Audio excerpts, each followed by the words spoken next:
Hey, what's up guys? Mitch or Deity, and I've been playing my alt account quite a bit lately, which is more toward early game progression, and I wanted to go over a lot of questions that I have in Twitch streams and a lot of mistakes that I see people make within that. So, as a newer player, you're going to go in and you're going to be getting a lot of sky stones from doing adventure.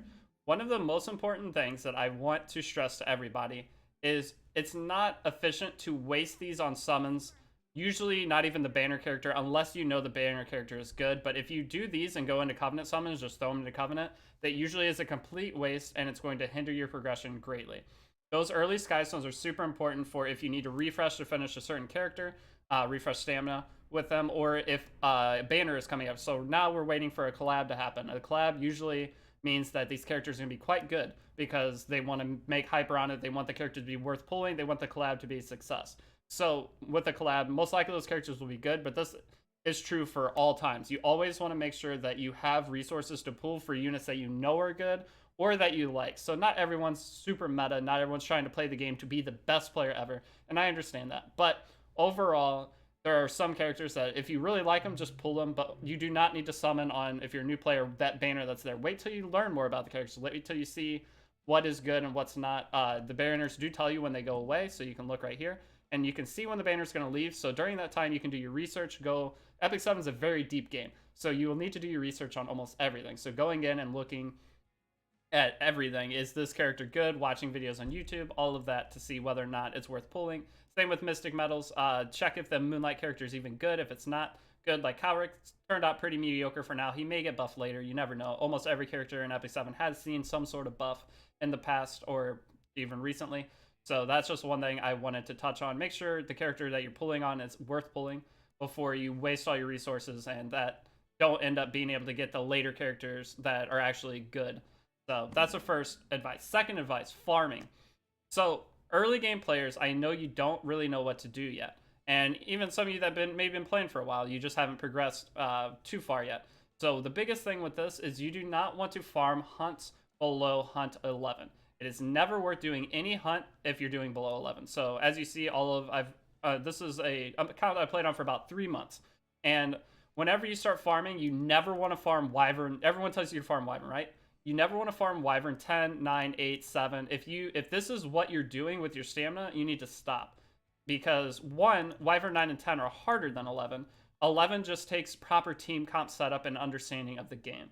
So you just need to do your research. You need to take that stamina that you're burning into Wyvern and go do unrecorded history and get as far as you can into this, and then start farming Catalyst to upgrade your characters as well as Spirit Altar to start doing the Hunt 11. Now, if you don't want to be a Wyvern farmer, you want to do things differently, then still with Ever Hunt, if you want to be a counter set gamer, if you want to farm for immunity rage set right out of the gate, make sure you're at least to Hunt 11 on all of these and see what it takes to get to Hunt 11, see which character you need to upgrade.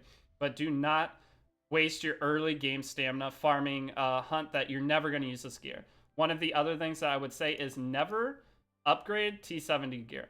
Besides the free stuff they give you, or unless it rolls super well, because T70 gear you will outgrow later down the road. So within 6 months, you're going to be farming Wyvern 11. If you continue playing the game, you're going to be farming pretty heavily and every hunt above 11, meaning you're going to be getting 85 gear. 85 gear is the gear that is in-game gear.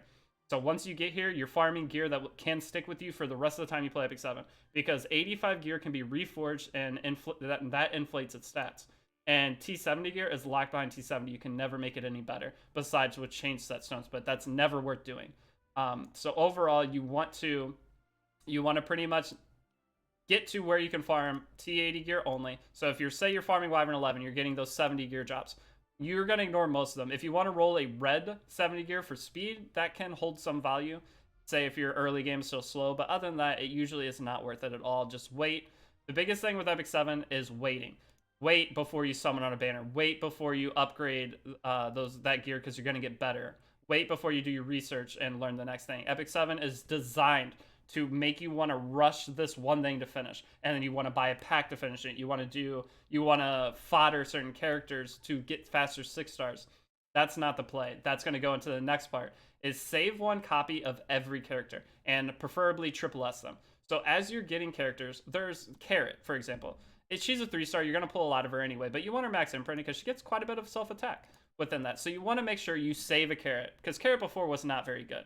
But with the new buff, she's crazy. So you want to make sure you always have that unit in the back line of your inventory or in your waiting room, so that when they do buff it, because all characters at 7 get buffed eventually. They never get nerfed, they only get buffed. So eventually, that character is going to get a buff, and you're going to wish you had it. So my best advice is, yeah, you could feed your Silk copy or your Moonlight Leo into a certain unit to make a faster 6-star. Your Green Purgus, you never think you're going to use it. You're going to think you want to feed it. You don't. Just lock it. I know it sucks. It's going to take a little bit longer to farm another 4-star dog or piece of regular fodder up to promote, and that's fine. Epic 7, there's no rush. You're not rushing anything. Maybe at the end of the season, if you're trying to get masters and finish one unit, that's an extreme example. But overall, most of it is just take your time, play the game at your own pace, but don't let the game mechanics bait you into rushing content and wasting resources. So next thing I'm going to go over is Molagora. So early game and even late game, Molagora is just an issue. I don't know if I want to say it's an issue, but it is very, very hard to play at a higher level without skill upping your characters, because skill ups give so much damage. They give actual better chances for effects to proc to make you more consistent and all of that. So with Molagora, try to spend them very wisely. Again, do your research before throwing a bunch of Mola into a character. When the new character comes out that you don't know anything about, you pull it immediately, you 6-star it to try it out, then you fully Mola it, and then you find out the character's terrible, then you just wasted all those resources. And Molagora they're slow. You only get enough Molagora to fully Mola 1 unit a month. A 5-star unit. 1 5-star unit a month. If even that. I'm not sure. It might not even be quite enough. But it's very close to that, so just know that going in. At the beginning of the game, you will have a surplus of Molas, but you still want to spend them smartly to where your units don't get any use that you Mola. Because on my main account, it's one issue that I do is I try to do debuts on YouTube and Twitch, and I always end up screwing that up, because I'll waste a bunch of moles on a character and then never touch them again because they were terrible. And it sucks, and it's hindered my progression on my main account severely, because I do not spend much money on Epic 7. So I do not buy Mola packs, and when you don't buy Mola packs, you're pretty heavily gated.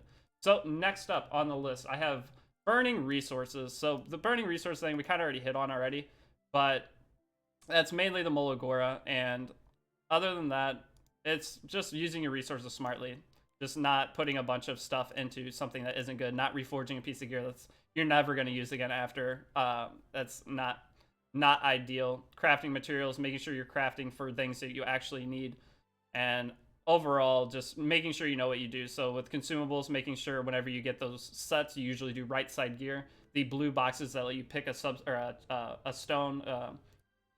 I don't remember what it's called, but Alchemist Steeple, you go in there, and then Equipment Conversion Stone. Sorry, Equipment Conversion, that's the word for it. So making sure that you use those mainly for right side gear unless you're hunting a very specific piece, because that's what's going to give you the most value, and you'll learn over time what gives you the most value. And the last thing that I can think of right now is relying on charms. So one thing with Epic 7 is you're not going to get a lot of charms. Charms are not an abundant resource. So whenever you want to upgrade gear, you are going to feed gear into gear. So whenever you have bad gear from Wyvern farming it and it's just sitting in inventory, you can either sell it, but the way the game is set up now is to where you will have a surplus gold. As you get further, you're going to have more and more surplus gold all the time. And it is better to just go ahead and feed gear into gear to push your gear faster, so you can get into PvP faster, because the faster you get into PvP, especially arena, the faster you can climb an arena, meaning you're going to be getting more weekly skystones. So getting into arena, the faster you can climb in this is, like I said, my alt account. I just reached masters today. I grinded all the way up, and now I'm going to be getting 450 skystones a week instead of the 300 from gold. And actually before it was bronze, so I was getting 150. So making sure you get into this. And one thing with burning resources as well is whenever you have these flags, say you don't want to do arena, say this is where you're at. One thing that is very important to do to make sure that you continually increase your conquest points and don't just let your flag sit here full all the time is, once you're in a spot that you're comfortable with, so masters, I'm going to go in, I'm going to fight this guy, and I'm going to yield to him, and that's going to burn my flag but give me conquest points, and it's going to count as a loss, and then you go in and do it again, and it's going to count as a loss the second time, but you're going to get points again. And every 5 times you do this, you get bonus conquest points, so it adds up pretty significantly, honestly. But other than that, though, once you do this 2 times, so once you go in and yield out 2 different times to the fight, then it will not subtract points from you anymore. So that's a way to continually burn these, and then it gives you the conquest points, which will allow you to buy arena gear, allows you to buy charms to upgrade your gear. It gives you a lot of flexibility. And other than that, make sure you're doing your NPC challenges as well, especially if you're free to play players. One of the best ways to get Skystones, you earn honestly hundreds of Skystones a week doing this. It's a lot, so make sure you're doing these as much as you can. And then other than that, though, that's all I can really think of. I have farming, Skystone / pulling, covered that. Mola, burning your or wasting your resources, and relying on charms. Those are just a couple early tips, though. If any of you are watching this that have some other tips that maybe could help out new players, if you comment down below, that'd be great. And that's all I have for this video. But thank you for watching. If you subscribe, that'd be great. And I will see you all in the next video. Have a good one.